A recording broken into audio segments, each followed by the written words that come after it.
देखिए, जैसा आप लोगों को जानकारी मिली थी कि रोशन रोही पर जो मुकदमे किए गए थे, तो कोर्ट में जो चीज़ें कागज़ के आधार पर जितना भी सबूत सभी लोग को पता है कि झूठा और मनगढ़ंत तरीके से फंसाया गया। ये रेप का कोई मामला नहीं था और ना ही लड़की वो नाबालिग है। तो कोर्ट में ये पहले पॉस्को एक्ट के अंतर्गत सबसे पहला चीज़ ये देखा जाता है कि वो एज के संबंध में कोई प्रमाण पत्र जारी की है कि नहीं। तो ये हम लोगों ने कोर्ट में यही बातें रखा है कि ये जो मुकदमा किया गया है वो झूठ के बुनियाद पर किया गया है और इसमें कहीं कोई सर्टिफिकेट इनके द्वारा नहीं है। पिछले डेट को जब 8 तारीख को बहस था तो इन्होंने कहा था कि हुजूर हम प्रमाण पत्र दिखाएंगे और प्रमाण पत्र दिखाएंगे। तो अभी तो हम लोगों ने कोर्ट में दिया है, उसका वो वेरीफाई करने के लिए इनको बोला गया है कि आप वेरीफाई करके आईओ को जो इन्वेस्टिगेशन करता होते हैं उनको दिया गया है कि आप देखिए कि इसमें कौन कौन सा चीज़ है।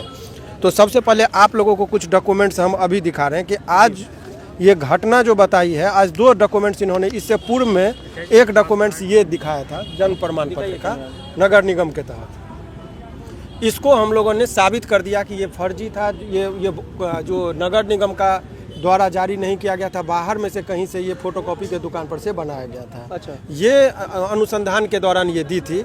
चूँकि इसका बार कोड से आपको पता चल जाएगा, इसको अभी आपको हम प्रमाणित भी कर देंगे। इसको जब स्कैन करेंगे आप तो ये लिखाता है कि इसमें कहीं कुछ नहीं है, वो भी हम आपको ऑन कैमरा दिखाएंगे।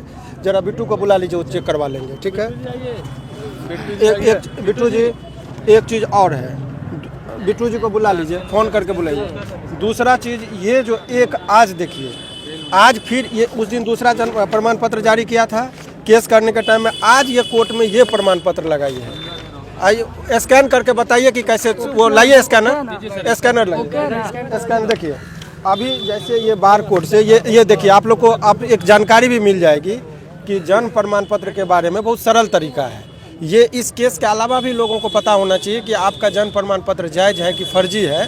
तो ये फर्जी डॉक्यूमेंट्स बनाया गया था, उसका ये डॉक्यूमेंट्स का देखिए जरा चेक करके, ये बार कोड को स्कैनर पर आएगा तो यदि जेन्युइन होगा तो पूरा डिटेल नाम आ जाता है। जरा स्कैन करके देखिए, मोबाइल में हम स्कैन, अभी मोबाइल है, इसको स्कैनर से जब हम स्कैन करते हैं ये बार कोड को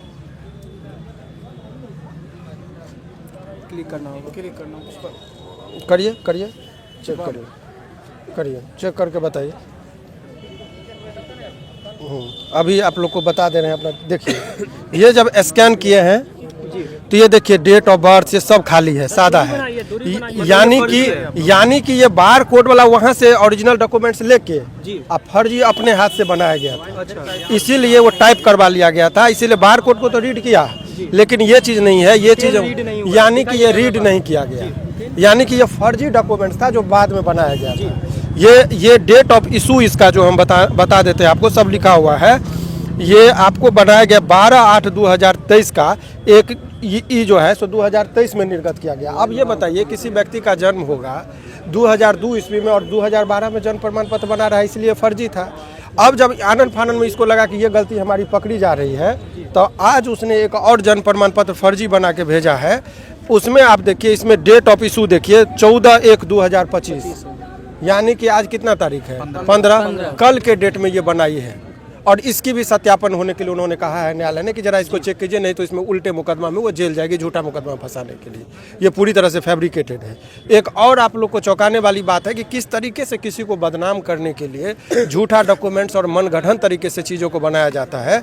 ये एक दी है विनोबा हाई स्कूल। अब एक चीज़ तो पहले संत विनोबा हाई स्कूल है, एक तो पहले ये चीज़ जानिए कि हाई स्कूल में प्रायः आप लोग भी जानते हैं कि जो 8वीं से ऊपर वाले बच्चों का एडमिशन हाई स्कूल में होता है, और इसका कर है केजी में एडमिशन। यानी कि हम नाम लिख देंगे, कॉलेज आके कहेंगे नर्सरी में एडमिशन हो रहा है, ये पछता नहीं है। ये भी डॉक्यूमेंट्स देखिए, हाई स्कूल का ये दिखा रही कि हमारा जो है सो ये है हाई स्कूल है, उन्हीं के द्वारा आज ये जमा किया गया है डॉक्यूमेंट्स में।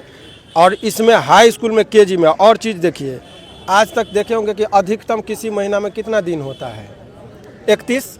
ये 80 तारीख को बना हुआ है, 80 कोई तारीख होता है, जरा वो भी देख ले फर्जी किस तरह। यहाँ देखिए 80 तारीख लिखा है डेट ऑफ इशू में, जरा देखिए 80, जरा दिखाइए किस तरीके से किसी को फंसाया गया है। 1 तारीख से लेके 31 तारीख तक आप लोग सुने होंगे, 80 तारीख को भी निर्गत किया जाता है कोई सर्टिफिकेट, वो भी देख लीजिए। 80 तारीख को ये निर्गत किया गया था पूरा का। और उतना ही नहीं, और एक चीज़ आपको बता रहे हैं, ये रसीद नंबर नहीं है इसमें, इसमें कहीं कोई रसीद नंबर नहीं है। इसके अलावा और आप चीज़ को देखिए, ये जो एडमिशन का जो है, ये कह रहा था कि एडमिशन फ़ी है मेरा, केजी में एडमिशन की नहीं थी, ये नर्सरी में होता है। यहाँ पर डेवलपमेंट फ़ी 320 लिया गया, यानी कि पहले एडमिशन था उसके बाद लिया गया। ऐसे परिस्थिति में यहाँ सिग्नेचर का जो देखिएगा, यहाँ डेट नहीं था तो कोई बात नहीं है, लेकिन आप इसमें भी आप देखें कि फर्जी डॉक्यूमेंट्स हैं। इस आधार पर न्यायालय में तो चूंकि उलझाने के लिए इस बात का सत्यापन के लिए हम लोगों ने कहा है, हमने कहा है कि आप रोशन को जेल में रहे, लेकिन ये पहले आप तय कर लीजिए। और हमारा डिमांड यही था, कोर्ट में एक आवेदन भी पड़ रहा है कि जिस तरीके से, चूँकि ये हम लोग भी चुप थे कि ये रिकॉर्ड पर नहीं लगा था, अब जैसे ही रिकॉर्ड पर ये आ गया तो ये इस चीज़ से अब ये डिनाई नहीं कर सकते, चूँकि वो पार्ट बन गया।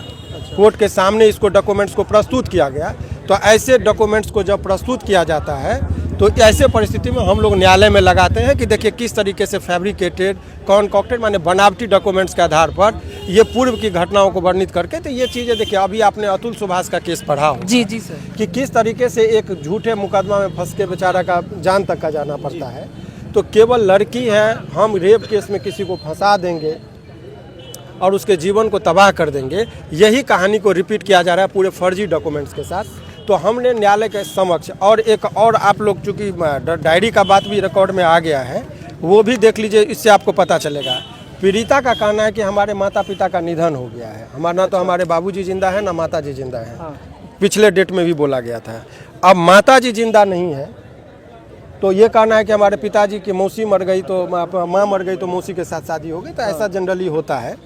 लेकिन यहाँ पर आप देखिए, यहाँ पर जो लिख रहा है, तो पिताजी उमेश जी जिंदा हैं और उसके बारे में कह रहे कि मर गई। ये आवासीय प्रमाण पत्र उसने खुद लगाया है, मतलब उनके पिताजी जिंदा है, ये वेरीफाई करने का चीज़ है। अच्छा। और हमने कोर्ट में एक चीज़ बड़े ही अदब से कहा कि यदि ये नाबालिग है तो गार्जियन के थ्रू है, तो अभी तक इनके गार्जियन, माता पिता या कोई लीगल गार्जियन क्यों नहीं आ रहे रिप्रेजेंटेशन करने के लिए? क्योंकि उन लोगों को पता है कि ये फर्जी मुकदमा कर रही है, हम जाएंगे तो हम फंसेंगे, इसीलिए ना तो भाई आ रहा है ना पिताजी आ रहे हैं। तो ये तमाम तरह का चीज़ डॉक्यूमेंट्स न्यायालय के समक्ष रखा गया। सर ये सब फर्जी निकलने के बाद सर आज क्या कुछ हुआ? सुनिए और फिर बता रहे हैं।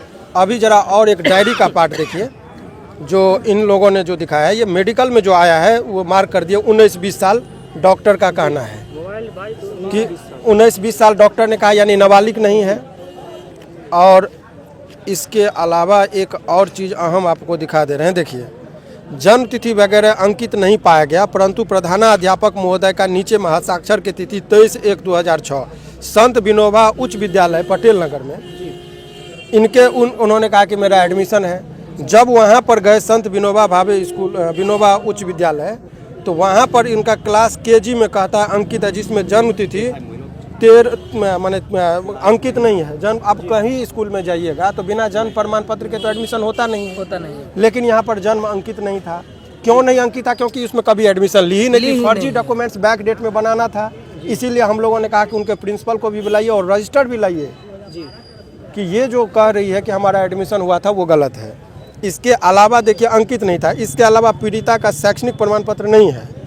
आधार कार्ड के अनुसार पीड़िता का जन्म तिथि 14/5/2007 है। तो मान लेते हैं इनका बात सही, तो 2007 में कोई आदमी जन्म लेगा तो 2006 में एडमिशन कैसे हो जाएगा? जन्म से एक साल पहले कैसे एडमिशन हो जाएगा? ये डॉक्यूमेंट्स की बात मैं कह रहा हूँ कि सर बेल पर क्या हुआ सर? पहले समझिए, बेल पर भी आएंगे, उस पर भी बता रहे हैं। तो ये तमाम तरह का चीज़ न्यायालय में रखा गया। सामान्यतः न्यायालय में जब कभी भी वो डॉक्यूमेंट्स दी, हमने सारे बातों को कहा, तो इस बात को कौन जांच करेगा कि ये सही है कि गलत है? जी। तो अभी आज के डेट में उन्होंने कहा कि अनुसंधानकर्ता जो हैं, जो इस केस के आईओ हैं, बोला है कि जन्म प्रमाण पत्र के संबंध में आपके पास जो भी चीज़ें हैं उनको आप सारा चीज़ लाइए, और उस लाने के बाद इसमें हम देख लेंगे कि सत्य क्या है असत्य क्या है।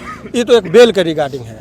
हम लोगों का डिमांड है कि अगर वो रोशन रोही, मैं उनका वकील हूँ फिर भी बात कर रहा हूँ, कि अगर रोशन रोही ने गलती किया है तो उनको सज़ा मिले, मुझे कोई आपत्ति नहीं है। परंतु झूठा मुकदमा में यदि उसको फंसाया गया है, ये माने कूट रचना करके फर्जी डॉक्यूमेंट्स के आधार पर, तो ऐसे में उस व्यक्ति को भी सज़ा होना चाहिए जिन्होंने झूठा मुकदमा में फंसाया है। तो हमारा दो डिमांड है कि रोशन रोही को बेल और जो झूठा मुकदमा किया है उसको जेल।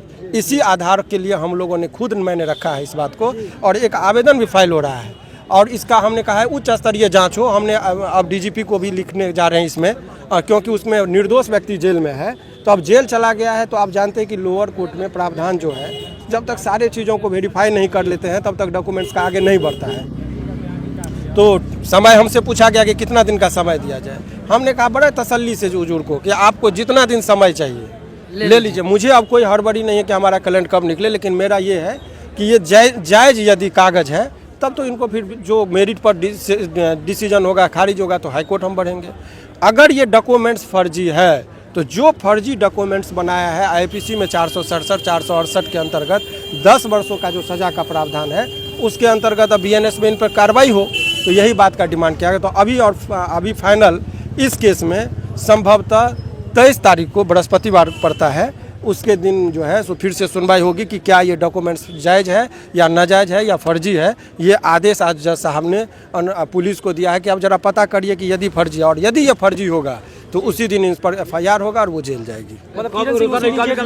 नहीं, एफआईआर का यदि ये फर्जी पाया गया तो डॉक्यूमेंट्स फर्जी के आधार पर हमने अर्जी लगाया है। ये हमारा किसी व्यक्ति से व्यक्तिगत कोई झगड़ा लड़ाई नहीं है, ना ही हम लोग इतना ही हमारा ये कहना है कि मतलब 23 तारीख होगा सर। तो उनमें आपका जो, लेकिन ये आप लोग को मैंने डॉक्यूमेंट्स इसलिए दिखाया कि एक पब्लिक ओपिनियन उनका ख़राब किया जा रहा है रोशन रोही का। इस बात में कहीं कोई दोहराई नहीं है कि दोस्ती थी, इस बात को हमने भी स्वीकार किया है। लेकिन आजकल जो पैटर्न है कि पहले आप दोस्ती कीजिए और फिर बाद में लड़का को जेल भेज दीजिए, ये कदापि उचित नहीं। कि लड़की है, पहले लोग बंदूक दिखा के डराते थे, आजकल लड़कियों को एक हथियार मिल गया कि हम रेप केस में फंसा देंगे। इससे कई लड़के जो है सो झूठे मुकदमा के दंश से, अब देखा अतुल सुभाष का कि आत्महत्या तक करना पड़ रहा है। तो इसी वजह से माननीय न्यायालय को हमने सारे चीज़ों से अवगत करा दिया। तो सर अब 23 तारीख को सारी चीज़ें साफ होगा सर। देखिए, लोअर कोर्ट में जो अभी बहस चल रहा है, इससे पहले भी मैंने कहा था कि अभी तक जो इतना दिन जेल में रोशन जी नहीं रहते, उनके पिताजी जो थे रोशन के और उनके परिजन, वो लोग थोड़ा उन लोगों को कोई गाइड कर दिया था कि अभी फाइल नहीं कीजिए, जिस वजह से फाइलिंग नहीं हो रही थी। 15-20 दिन पहले ये फाइल हुआ, 2 डेट पे बहस हो गई। अब ये लास्ट डेट है 23 तारीख को ये फाइनल डॉक्यूमेंट्स आ जाएगा, फिर उनको फाइनल जजमेंट दे देना है। एक अलग से भी केस हो रही है इस मुकदमे में कि ये जो भी दस्तावेज, चूँकि हम लोग अभी कह नहीं सकते थे, चूँकि जैसे वो कोर्ट में उन्होंने दे दिया तो वो डॉक्यूमेंट्स, कोर्ट के डॉक्यूमेंट्स जो है रिकॉर्ड पे लग गया। उसके आधार पर भी एक हम लोगों के द्वारा, इनके द्वारा आवेदन दिया जा रहा है कि ये फर्जी डॉक्यूमेंट्स बनाई है। 467, 468 जो पहले का आईपीसी था, अब तो बीएनएस में कन्वर्ट हो गया है, तो समुचित धाराओं के अंतर्गत इन पर मुकदमा दर्ज किया जाए। तो 23 तारीख को बाहर निकल जाएगा सर रोशन रोही। बहस का फाइनल जजमेंट आना है सर। अगर ये डॉक्यूमेंट फर्जी निकलता है तो क्या किरण सिंह, हाँ निश्चित तौर पर झेलना पड़ेगा उनको। और आप लोगों को मैंने सारा चीज़ बता दिया, किसी व्यक्तिगत क्या करना है। जो सत्य है, सत्य से सभी लोगों को अवगत होना चाहिए। कोर्ट में जजमेंट से पहले कोई जजमेंट नहीं देना चाहिए। तो अभी माननीय न्यायालय में वो मामला विचाराधीन है। अभी जो भी डॉक्यूमेंट्स था, आपको 3 तरह का सर्टिफिकेट इन्होंने दिया। 80 तारीख कभी किसी महीना में आप लोगों ने सुना, तो इनको जो फीस जमा किए हैं वो 80/10/2012 का दिखा रहे हैं। तो अब बताइए 80 कोई तारीख तो होता नहीं है। तो जल्दबाजी में, जो हड़बड़ी में जब कोई आप डुप्लीकेट काम करेंगे तो तारीख में गलती भराया। इससे पूर्व में जो हमने आपको ऑनलाइन चेक करके दिखाया, जो सर्टिफिकेट जारी किया गया था नगर निगम के द्वारा, वो भी फर्जी था। और तीसरा जो आज जमा किया है, जो कल के डेट में तैयार हुआ है, उसका हम लोग वेरीफाई कर लेंगे, तब उस पर स्टेटमेंट। सर एक बात सर, रोशन रोही के जो फैंस है सर आपके प्रति इतना कमेंट करते हैं सर, क्या बोलेंगे रोशन रोही के फैंस कि आप लगातार उनके केस लड़ रहे हैं लेकिन रोशन रोही सामने दिख नहीं रहे हैं? एक बार बोल दीजिए रोशन रोही को चाहने वालों के लिए। सर बता रहे हैं, उतावलेपन और उन्मादी से हम यहाँ पर फिल्मी डायलॉग कर दे कि मैं 2 दिन में निकाल दूंगा, 1 दिन में निकाल दूंगा, ये अयोग्यता का प्रतीक है। अगर मुकदमा आपका, झूठे मुकदमा में आपको फंसा दिया गया, तो अब जब तक डॉक्यूमेंट्स हम उसको प्रस्तुत किए हैं, तो डॉक्यूमेंट्स के आधार पर ही डिसीजन होता है। कभी कभी जब निचले न्यायालय को कन्फ्यूजन होता है तो वो रेफ़र कर देते, बोलते ठीक है आप ज़रा हाई कोर्ट में जाके इसकी व्याख्या करवा लीजिए। तो ऐसा भी हो सकता है कि वो हाई कोर्ट भी भेज सकते हैं। तो इसीलिए ऐसे परिस्थिति में जो भी मुकदमा का ये था, किसी के नाम को, छवि को खराब करने के लिए इस तरह का मुकदमा किया गया है। ये चीज़ हम लोगों ने न्यायालय में रखा है। चलिए बहुत बहुत धन्यवाद सर।